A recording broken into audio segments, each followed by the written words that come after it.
saya Al-Furqon. Saya adalah salah satu mahasiswa PPG dalam jabatan batch 1 tahun 2025 pada LPDK Institut Agama Islam Negeri Jolo. Pada hari ini, hari Senin, tanggal 12 Mei 2025, saya akan melakukan praktek mengajar pada kelas 7 pada materi sifat wajib bagi Allah sebagai salah satu syarat dalam mengikuti kinerja. Bagaimana prosesnya? Mari kita saksikan. Wassalamualaikum warahmatullahi wabarakatuh.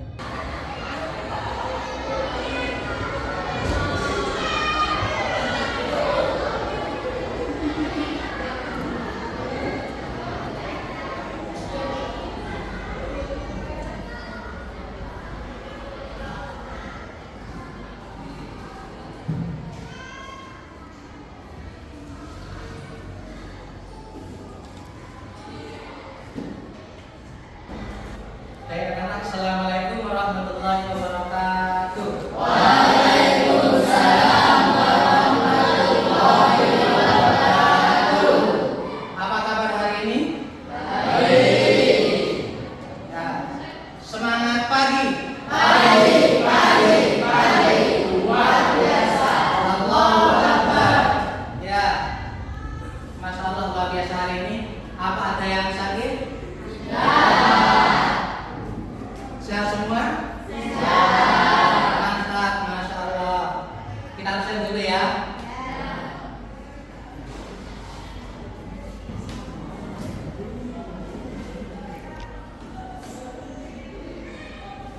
Iya, ada yang tidak hadir? Hadir semua? Alhamdulillah kalau gitu.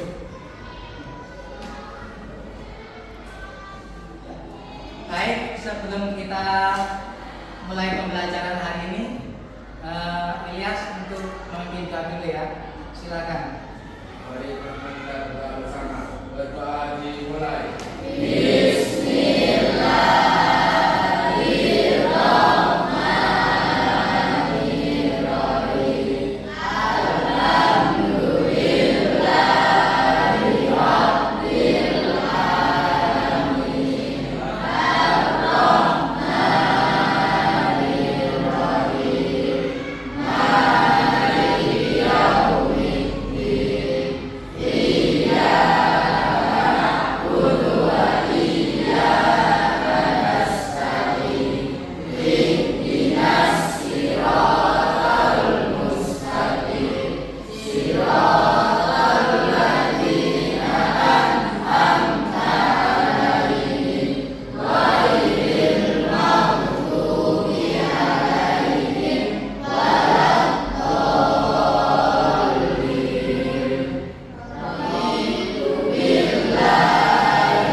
Alhamdulillah kita sudah berdoa kepada Allah. Semoga Allah mempermudah dan menganugerahkan ilmunya kepada kita sehingga kita bisa menjadi orang-orang yang termasuk diangkat derajatnya di sisi Allah. Kayak firman-Nya, yarfa'illahu alladziina aamanu minkum wal ladziina utul ilma darajat. Allah akan mengangkat derajatnya orang-orang yang beriman di antara kalian dan orang-orang yang diberi ilmu pengetahuan. Semoga dengan ilmu kita besok menjadi orang yang sukses dan orang yang bahagia di dunia dan akhirat. Oke anak-anak, untuk pelajaran minggu kemarin kita belajar tentang apa? Akidah Islam. Apa akidah Islam itu?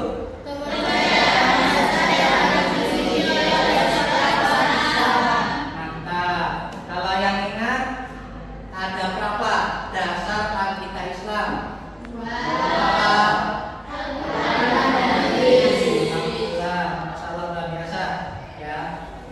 Itu adalah pelajaran yang kemarin ya. Untuk hari ini kita akan belajar tentang materi sifat wajib bagi Allah Subhanahu wa taala. Ya. akan mempelajari materi tentang sifat wajib bagi Allah Subhanahu wa taala. Tujuan kita mempelajari sifat-sifat wajib itu yang pertama, satu, menyebutkan dan menjelaskan 20 sifat wajib bagi Allah. Yang kedua, menganalisis makna dan implikasi sifat-sifat tersebut dalam kehidupan sehari-hari. Yang ketiga, menunjukkan sikap beriman dan bertakwa kepada Allah melalui perilaku yang mencerminkan pemahaman terhadap sifat-sifatnya. Sekarang saya tanya, kira-kira kenapa kita perlu mempelajari sifat-sifat wajib bagi Allah? Siapa yang menjawab? Ya, kenapa? Kita bisa membantu kita mengenali dan mencintai Allah yang lebih baik. Ya, baik. Ada yang mau jawab lagi? Ya, coba. Dengan memahami sifat-sifat Allah, kita bisa lebih percaya kepadanya. Ya, luar biasa. Selanjutnya ada lagi, satu lagi. Kira. Untuk memperkuat iman kita kepada Allah Subhanahu wa taala. Ya, luar biasa. Semuanya jawabannya sangat tepat ya. Terima kasih sekarang dulu.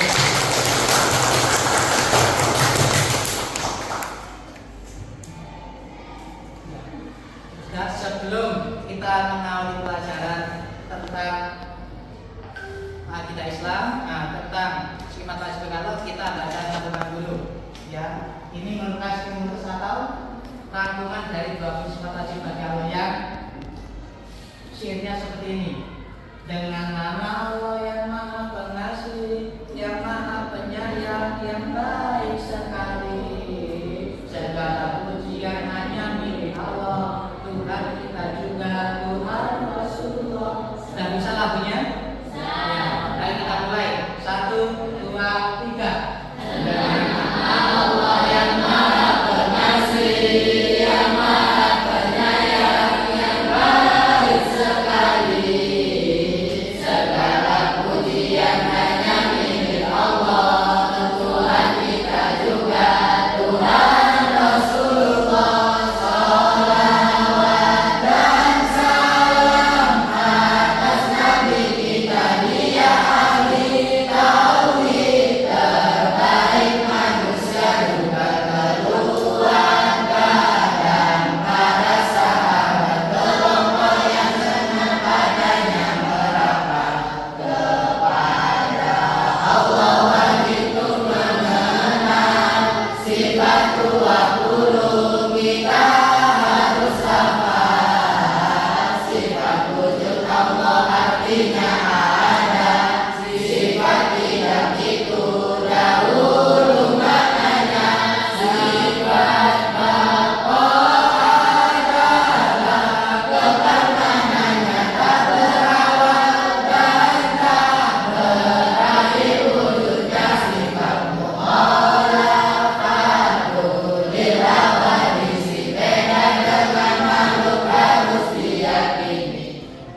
Baik, selanjutnya kita akan mempelajari tentang materi sifat wajib bagi Allah. Ya. Apa sifat wajib bagi Allah itu?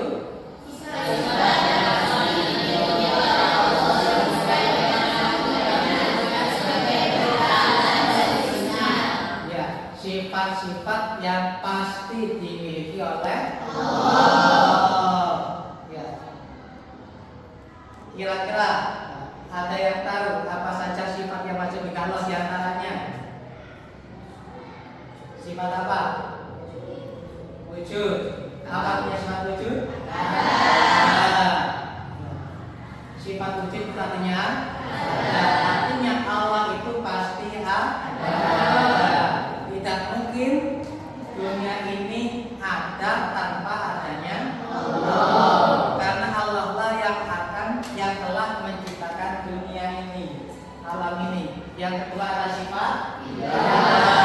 Sifat tidak itu adalah dahulu. Artinya Allah itu dan Allah itu ada sejak dahulu.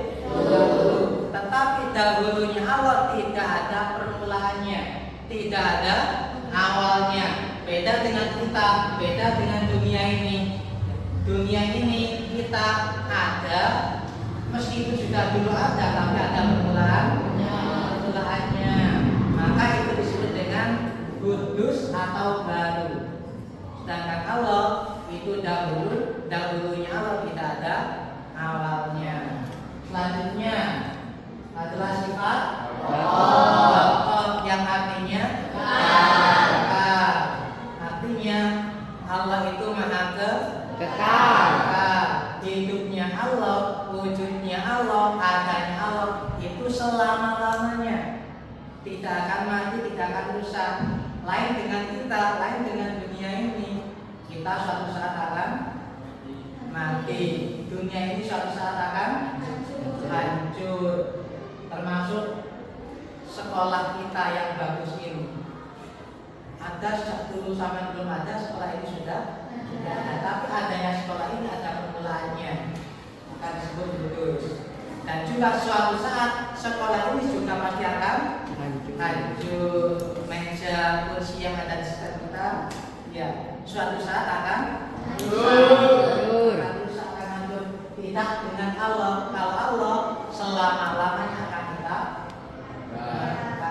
ada. Kemudian yang keempat adalah Allah itu berbeda dengan makhluknya pasti. Ya, Allah pasti beda dengan makhluknya.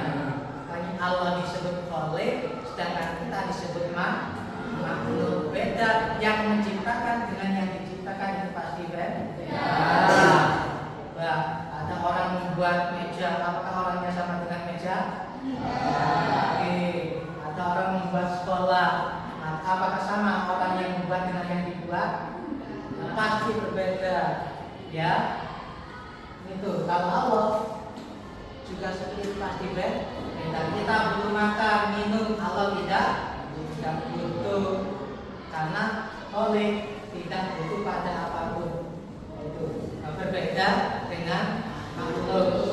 Selanjutnya yang mendominasi, artinya berdiri pada dirinya sendiri. Maksudnya berdiri pada dirinya sendiri di sini adalah Allah tidak butuh kepada apapun dan tidak butuh kepada siapapun. Ya, Allah tak butuh pada kita, Allah tak butuh pada malaikat, Allah tak butuh pada Rasul. Sejatinya seperti itu. Sedangkan kita butuh kepada yang lain, butuh kepada Allah, butuh kepada orang tua, butuh kepada guru, kita butuh kepada penjual dan lain-lainnya. Tadi tuku mau beli, ya, tapi butuh pada penjual. Mau mandi kita butuh air, itu kita butuh pada yang lain, butuh kepada orang, juga butuh pada benda-benda yang ada di sekitar kita. Sedangkan Allah sama sekali tidak butuh pada siapapun dan apapun. Ini yang disebut dengan berdiri pada dirinya sendiri. Lanjutannya ini wadaniyat Allah maha besar. Allah maha besar. Artinya tidak ada sekutu. Allah itu cuma satu. Bayangkan kalau Tuhan itu ada dua, Allah itu ada dua, maka akan kemarin akan pacar-pacar dunia ini. Ya, yang satunya itu hanya ingin membuat manusia, yang satunya ingin membuat hewan. Kan hewan manusia saja dan hewan itu. Ya, kalau ada dua Tuhan atau lebih banyak, maka nanti tidak ada surga yang maha kuasa bisa saling mengalahkan. Baik ya, selanjutnya kita akan membentuk kelompok. Setiap kelompok ada 5, ada 4 atau 5 anak. Nanti setiap kelompok ada permasalahan-permasalahan. Saya bakal kasih permasalahan-permasalahan. Ya, 3 permasalahan ini nanti diskusikan dalam kelompok kalian. Kalau sudah selesai diskusinya, nanti kita presentasi maju satu-satu ke depan. Setuju? Setuju. Semangat? Semangat. Ya, silakan membentuk kelompok masing-masing.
Silakan jawabannya.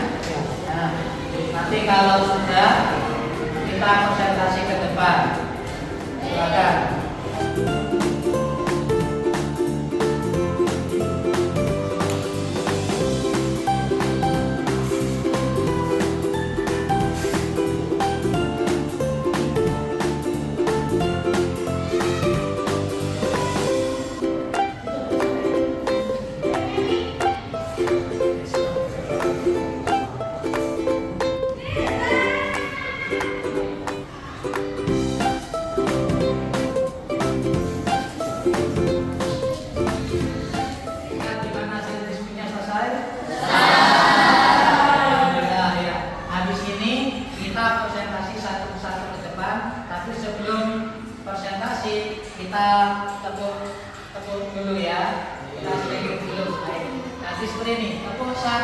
Tangan kanan, tangannya ke arah kanan. Tepuk 1, tepuk 2, tepuk 3, tepuk 4, ya, tepuk 4, tepuk 5. Bisa? Ayo, yang keempat ya. Ayo, tepuk 1, tepuk 2, tepuk 3, tepuk 4, tepuk 5,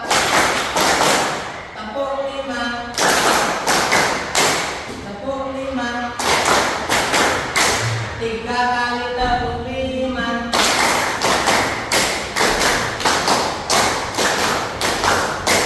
Nah, terima kasih. Selanjutnya konsentrasi ke depan satu-satu. Silakan dari kelompok 1 maju presentasikan hasil diskusinya. Di sini aja.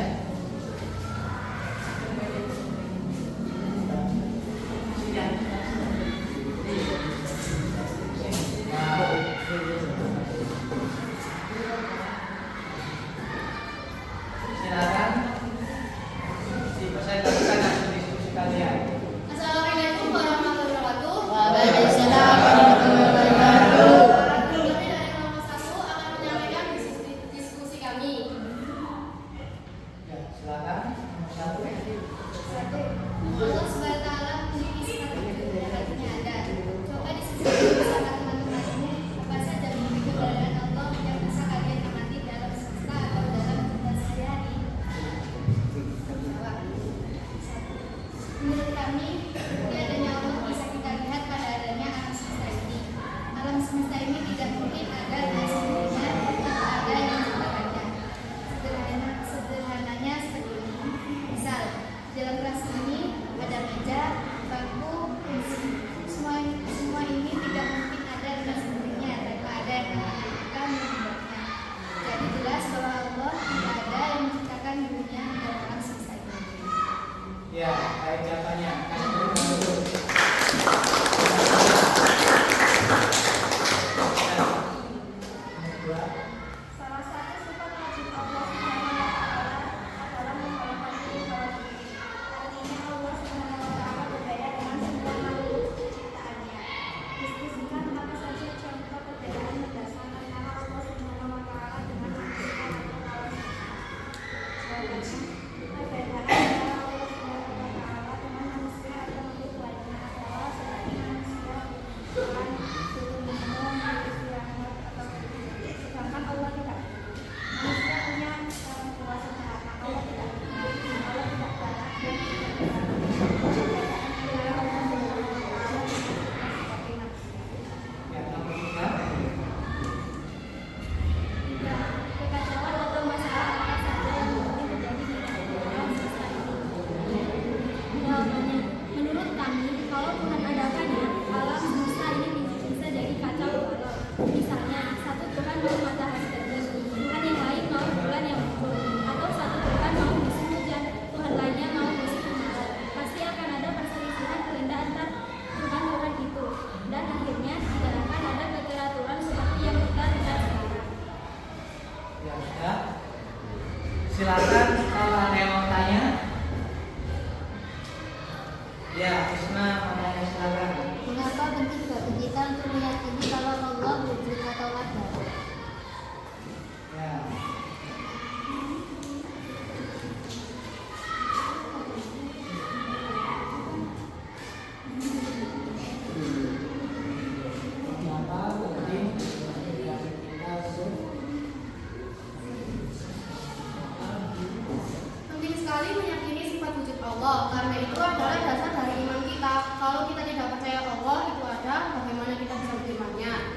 berdoa kepadanya atau mengikuti ajarannya. Dan keyakinan ini membuat hidup kita tujuan dan arah.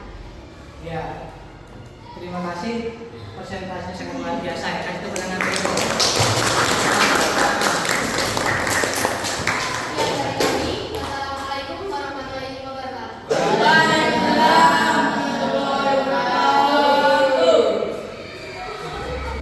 Ya, tadi diskusi sudah selesai. Ya, kan hasilnya juga sangat memuaskan. Untuk sekarang kita ada lembar kerja yang harus dikerjakan ya. Soalnya ada 5, silakan kerjakan dengan baik sesuai materi tadi. Nanti kalau sudah kita kumpulkan. Nanti saya koreksi.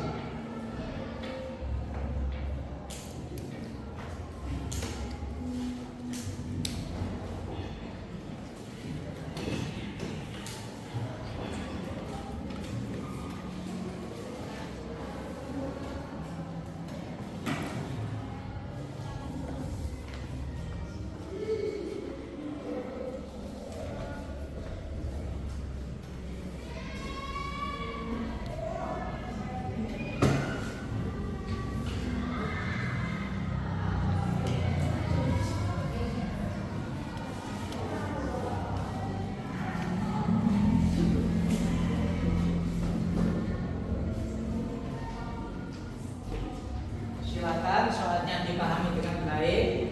Kalau sudah paham maksudnya kemudian dijawab ya. Kita kumpulkan.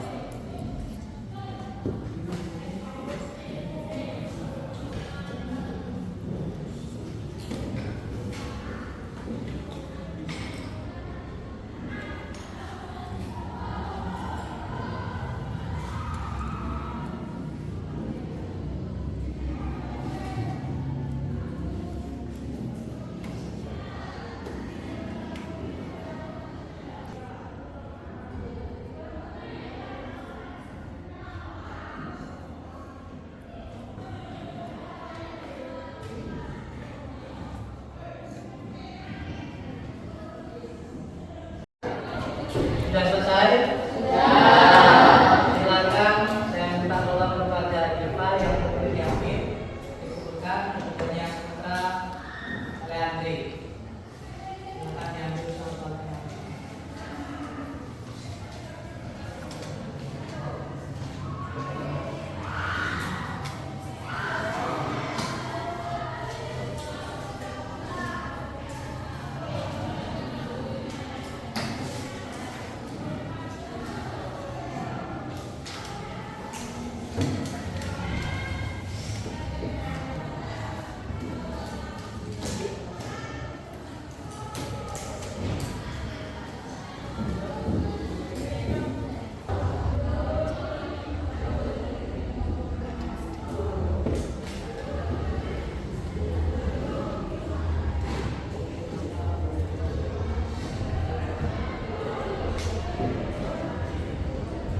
Baik ya, ini hasil ulangan kalian sudah baik-baik semua.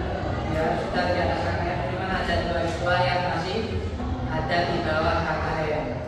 Untuk yang sudah di atas KKM bisa memperkaya materi di perpustakaan. Silakan baca-baca buku di perpustakaan.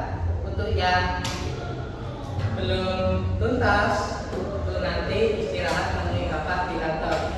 Kita belajar lagi ya. Jelas? Ya, terima kasih. Yang tadi kita sudah diskusi dan menurut bapak hasil diskusi kalian sangat luar biasa. Jawabannya mantap-mantap semua ya, dan menjadi mudah-mudahan bisa menjadi pengalaman bagi kita semua. Ya, menurut anak-anak pembelajaran hari ini gimana? Senang apa enggak? Senang. Apa yang buat anak-anak senang? Karena ada diskusinya. Apa lagi? Karena ada sainnya ya. Sudah ya. Habis ini kalau gitu kita bisa ambil kesimpulan dari pembelajaran kita pagi ini. Kesimpulan yang bisa kita ambil adalah yang pertama, Allah Subhanahu wa Ta'ala itu wujud, ada Tuhan yang yang menciptakan dunia dan isinya, dan satu-satunya Tuhan yang wajib kita sembah. Yang kedua, Allah adalah zat yang dahulu dan kekal untuk selama-lamanya. Ketiga, Allah adalah zat yang tidak butuh pada siapapun dan tidak butuh pada apapun. Kesimpulan yang keempat, Allah adalah zat yang kuasa atas segala sesuatu yang ada di dunia ini. Yang kelima, Allah adalah zat yang maha mengetahui, maha mendengar, maha melihat, dan maha berfirman. Paham ya? Paham? Terima kasih untuk hari ini. Bapak doakan semoga ilmu yang dipelajari pada hari ini bisa barokah dan bermanfaat untuk kalian semua. Kita tutup pembelajaran pada hari ini dengan doa ya. Silakan Ilyas memimpin doanya. Kita bersama doa dimulai.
Sekian dari Bapak. Saya Ilyas. Assalamualaikum warahmatullahi wabarakatuh.